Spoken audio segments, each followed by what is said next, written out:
રામ રામ ખેડૂત મિત્રો, ખેડૂતોની ચેનલ સૌરાષ્ટ્ર માર્કેટમાં તમારું હાર્દિક સ્વાગત છે।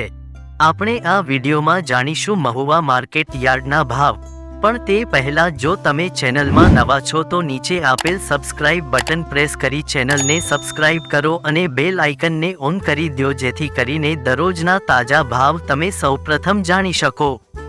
તો આજના ભાવ આ પ્રમાણે રહ્યા હતા।